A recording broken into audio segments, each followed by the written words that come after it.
Hello guys, welcome back to the channel. आज की जो फेलोशिप है या आज की जो अनाउंसमेंट है वो बहुत ही स्पेशल है, क्योंकि ये ना सारे बच्चों के लिए है जो भी बच्चे साइंस से है या फिर नॉन साइंस बैकग्राउंड से है। जिन जिन बैकग्राउंड से है उनके लिए ये सारी फेलोशिप अवेलेबल है।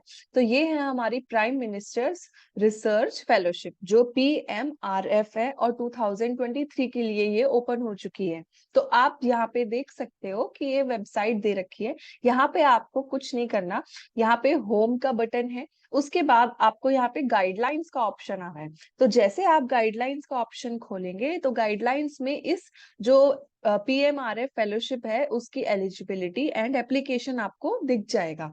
तो यहाँ पे आप देखोगे कि इनमें से इन्होंने ना काफी सारे क्राइटेरियाज दे रखे हैं। तो इन क्राइटेरियाज में से आपको कोई भी एक क्राइटेरिया फिल करना है।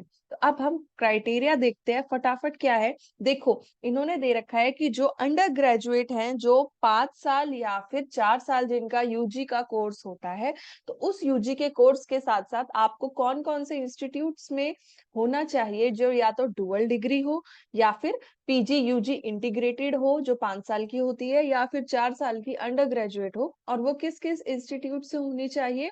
IISc, IITs, NITs, आइसर या IIEST।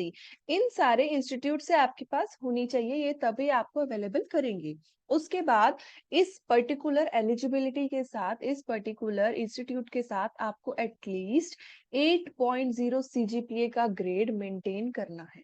अगर इससे नीचे है तो आपको नहीं मिलेगा। ठीक है, तो ये आपकी जो फर्स्ट क्राइटेरिया था ये था।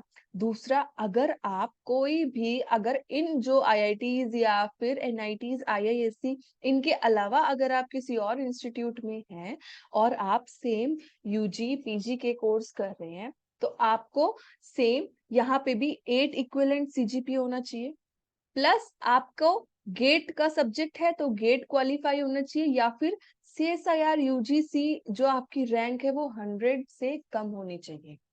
ठीक है, तो यहाँ पे आपको ध्यान रखना है कि अगर आप इन इंस्टीट्यूट से हैं तो आपको सिर्फ और सिर्फ 8 CGPA ही चाहिए।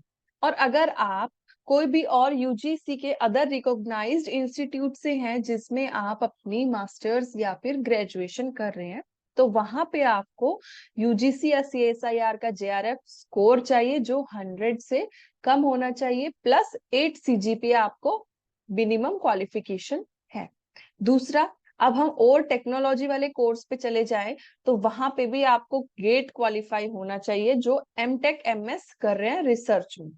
क्लियर? और वहां पे भी आपको 8.0 या 8.0 से ज्यादा मिनिमम आपको CGPA वहां पे अवेल करने पड़ेंगे।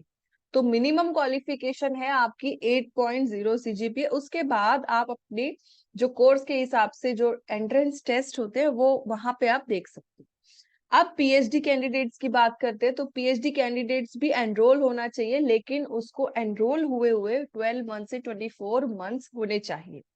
ठीक है, तो 12 देखो यहाँ पे लिखा हुआ है 12 से 18 मंथ्स होने चाहिए। मतलब आपका जो जो कोर्स वर्क है वो कोर्स वर्क कंप्लीटेड होना चाहिए। और उस कोर्स वर्क के बाद आपको कोई ना कोई रिसर्च का प्रोजेक्ट वहां पे मिलना चाहिए, और स्ट्रॉन्ग प्रपोजल होना चाहिए, वो मैंडेटरी है। तो आपके पास यहाँ पे 4 क्राइटेरिया आ जाते हैं। वापस बताती हूँ ताकि आप कंफ्यूज ना हो कि अगर आप IISc, IITs, NIT, Eicher, IEST में अगर आप पढ़ रहे हैं तो आपको सिर्फ 8 CGPA होना चाहिए, तो आप ये इस फेलोशिप के लिए एलिजिबल हो।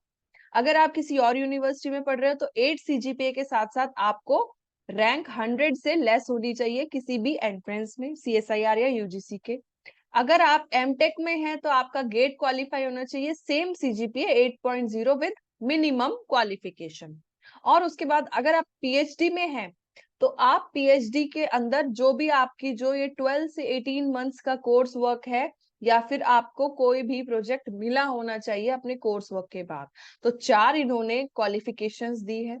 अब उसके बाद इन्होंने यही डिस्कस किया है कि आप 12 मंथ्स तो हमेशा PhD में होनी चाहिए अगर आप PhD में ले रहे हैं। और आपका कोर्स वर्क का है जो भी, वो सेमिनार या जो भी आपका ओवरऑल स्कोर आता है वो 8.5 होना चाहिए या उससे ज्यादा। तो PhD वाले कैंडिडेट्स ध्यान रखें कि उनका 8.5 स्कोर से ज्यादा होना चाहिए।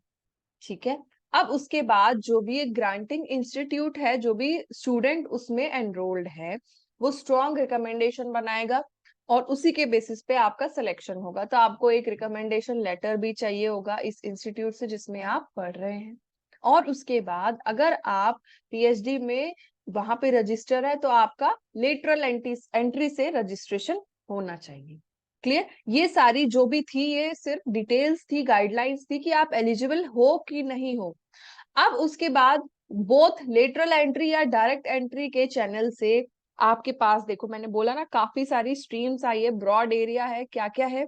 सिविल इंजीनियरिंग है, अर्थ साइंस है, आर्किटेक्चर है, ओशियन है और नेवल इंजीनियरिंग है। तो इसमें आप देख सकते हो कि ये वाले सारे कोर्सेज इसके अंदर अवेलेबल है। आप इनमें से किसी एक में भी हैं और आप एलिजिबिलिटी इनको पूरा कर रहे हैं तो आप पीएमआरएफ फेलोशिप अवेल कर सकते हो।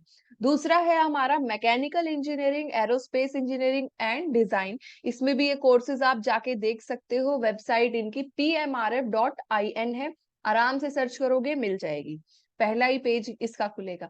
उसके बाद ब्रॉड एरिया में इलेक्ट्रिकल इंजीनियरिंग और इलेक्ट्रॉनिक्स इंजीनियरिंग है जिसमें आप ये देख सकते हो। नेक्स्ट कंप्यूटर साइंस है, इंजीनियरिंग, डाटा साइंस, मैथमेटिक्स भी इन्वॉल्व किया गया है। और उसके बाद लास्ट में बायोलॉजिकल साइंस और एग्रीकल्चर साइंस और बायोमेडिकल साइंस में ये सारे इसके अंदर आपको ऑप्शंस मिल जाएंगे। लास्ट हम लोग देख सकते हैं कि केमिकल इंजीनियरिंग और टेक्सटाइल इंजीनियरिंग में भी काफी सारे ऑप्शंस है और मटेरियल साइंस में है, माइनिंग में है, फिजिक्स, केमिस्ट्री, हर एक उसमें उन्होंने दे रखा है। इंटरडिसिप्लिनरी भी इंक्लूड कर रखा है। तो इन्होंने टोटल ब्रॉड एरिया 10 दे रखे हैं। तो आप साइंस, टेक्नोलॉजी, आर्किटेक्चर या किसी और बैकग्राउंड से है तो आप ये जाके वहां पे अवेलेबल करा सकते हो अपने लिए फेलोशिप। अब हम फटाफट फेलोशिप की अमाउंट देख लेते हैं कि कितनी आपको मिलेगी। तो देखिए यहाँ पे आप 5 साल का कोर्स है तो आप वहां पे 5 साल के कोर्स में देखो ले सकते हो क्या है, ₹70,000 फर्स्ट ईयर में मिलेगा, 70,000 सेकेंड ईयर में मिलेगा, 75,000 थर्ड ईयर में मिलेगा और फोर्थ और फिफ्थ ईयर में आपको 80,000 यहाँ पे मिलेंगे। उसके साथ साथ रिसर्च प्रोजेक्ट अगर आप कर रहे हैं तो उसको इन फेलोशिप के अलावा 2 लाख पर ईयर की फेलोशिप और मिलेगी। क्लियर? तो टोटल आपको 10 लाख की फेलोशिप 5 साल के लिए मिल रही है। तो आप अपने हिसाब से कंफर्म कर सकते हैं कि आप 10 लाख के हिसाब से 5 साल में आपके कितने अमाउंट दे रहे हैं ये लोग। ठीक है? इसके बाद टेन्योर जो भी है वो 4 ईयर, जो पीएचडी स्टूडेंट्स है इंटीग्रेटेड 5 ईयर है वो खत्म हो जाएगा। और उसके बाद जो भी लेटरल एंट्री से है या फिर किसी और एंट्री से जो है उनको पेमेंट नहीं दी जाएगी। क्लियर? इन्होंने लिख रखा है। तो यहाँ पे आपको वैसे तो ईयर 1, 2, 3, 4, 5 ईयर तक मिलेगा, लेकिन जो टेन्योर फेलोशिप का है वो फोर्थ ईयर में पीएचडी में जो इंटीग्रेटेड है उनका खत्म हो जाएगा। क्लियर है? तो ये आपको फेलोशिप अमाउंट मिल रही है, 10 लाख पूरे 5 साल के लिए मिल रहे हैं। पीएमआरएफ फेलोशिप है और इसका टाइम भी कम है, 2-3 महीने में, एक आई थिंक 1 महीने में ये आपको जो एप्लीकेशन आपने भेजी है उसका रिजल्ट आपको दे देंगे। और क्योंकि अभी इसी साल के लिए है, पूरा मिड ईयर तो निकल चुका है, तो फटाफट से ये लोग आपके लिए अपने लिए काफी जो भी है ये रिलीज कर लेंगे। तो आप, आई होप कि आपको ये समझ आया हो कि है क्या पीएमआरएफ जो फेलोशिप है, मिनिस्ट्री ऑफ एजुकेशन गवर्नमेंट की तरफ से है और साइंस टेक्नोलॉजी हर उस फील्ड में है। तो आप इसको अप्लाई कर सकते हैं और जाइए और अप्लाई जरूर करिए। So thank you very much for the video और आप हमारी वीडियो को लाइक करें और चैनल को सब्सक्राइब करें।